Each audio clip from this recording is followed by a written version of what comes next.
Bonsoir à tous et bienvenue dans cette nouvelle semaine d'information. C'est un plaisir de vous retrouver pour un nouveau point de l'actualité dans PP News. Les propriétaires de points de transaction mobile money étaient en discussion lors d'une réunion d'information au sujet d'un appel qu'ils avaient lancé aux maisons de téléphonie mobile.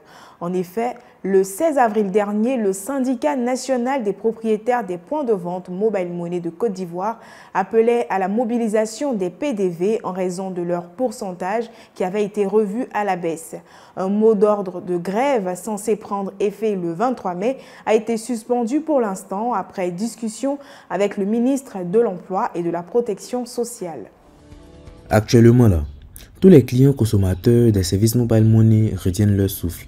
Pourquoi? Parce que les marchands, ceux qui gèrent les points de dépôt et puis retrait, veulent aller en grève. À faire ça là, c'est un peu compliqué. Son Wevo, son Orange, et tous sont en train de revoir leur grille tarifaire, ce qui va occasionner des amoindrissements des commissions au niveau des marchands. Et ils voulaient faire grève à partir du 23 mai même, mais on les a appelés avant ça pour aller à une réunion à Abidjan, histoire d'en discuter. C'est le CR de cette réunion qu'on va venir faire aujourd'hui. Parce que, imaginez-vous des personnes qui vont prendre des prêts colossaux dans des banques avec des intérêts vraiment énormes. Ils viennent travailler avec les propres fonds sans aucun accompagnement, ni de l'État, ni même de ces compagnies-là. Et puis tout d'un coup, ils changent les modèles, ils prennent des décisions unilatérales au fait, sans nous aviser. Pourtant nous sommes des partenaires et nous avons vraiment... nous avons des charges. Et puis nous sommes incontournables. Nous sommes un maillon essentiel dans cette... Et puis le côté sécuritaire. On est exposé au braquage, aux arnaques, aux erreurs de dépôt et des retraites. Tout ça là, tout se contourne. Quand il y a des problèmes, c'est nous qui adossons les conséquences. Mais pourquoi même l'État? Mais le ministre même a dit une chose qu'il n'a plus. Le ministre a dit qu'il va s'imprégner maintenant dans ce truc-là parce que ça crée beaucoup d'emplois. Si on nous a promis, d'abord que les pourcentages seront revus à la hausse. C'est le problème de nos trucs, les commissions. Voilà pourquoi il parlait de pourcentage. Les commissions seront revues à la hausse. Donc, le système qu'ils vont employer pour le faire, nous, en tant que prestataires, nous n'avons pas de problème. C'est à eux de le voir. Mais nous, ce que nous demandons d'abord d'entrer, c'est ce qui était là avant d'abord, qui était insignifiant, mais comme nous n'étions pas encore organisés, donc nous aimerions que nous revenions là d'abord.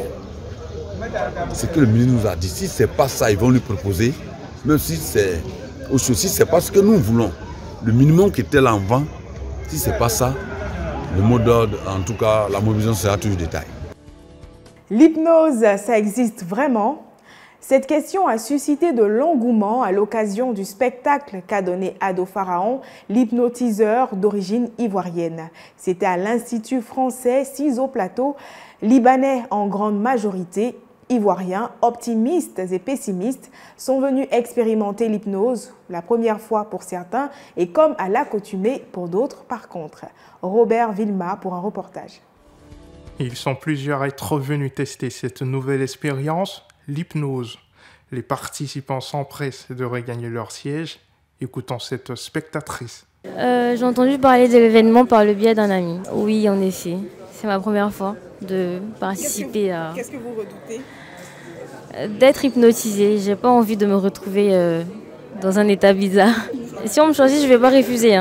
Toute expérience est bonne à prendre. Donc voilà. Dans un mélange d'hypnose, d'humour et de danse, le tout encadré par une ambiance à l'ivoirienne, le magicien Kader Bueno est sur scène. Il n'y a pas d'extrait. Je suis désolé. T'as quand même eu l'odeur. Mais je sais, il y en a, ils ne vont pas croire parce que ça marche sur une personne. Si vous serez venu, vous l'aurez senti. Bon, c'est pas grave, moi je claque des doigts pour le voir. C'est la moindre des choses, monsieur. Voilà le poisson, mon frérot. Attiqué, allons, compte à tout ce qu'il faut dedans. Ado Pharaon fait son entrée avec une chorégraphie accompagnée de la musique afro-urbaine. À l'entame de son spectacle, le grand Pharaon plonge son auditoire dans un état de relaxation et de concentration totale. À mon décompte de 3, lorsque tu vas te réveiller, tu t'appelles Jean-Jacques. Ça a toujours été ton prénom. 3, 2, 1, tu te réveilles. Chut, man. Jean-Jacques. Chut, allez, viens. Quand tu entendras ton prénom, tu crieras « C'est moi » très fort. 3, 2, 1, Jean-Jacques. Les participants sont venus de partout à Abidjan. D'autres semblent bien convaincus par cette magie.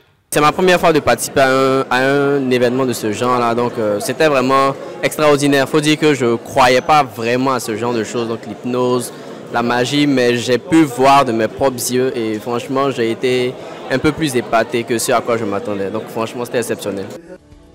En dehors du côté spectaculaire, le recours à l'hypnose est utile pour diminuer l'état de stress, d'anxiété et de dépression. C'est la fin de cette édition. Je vous souhaite de passer une excellente semaine.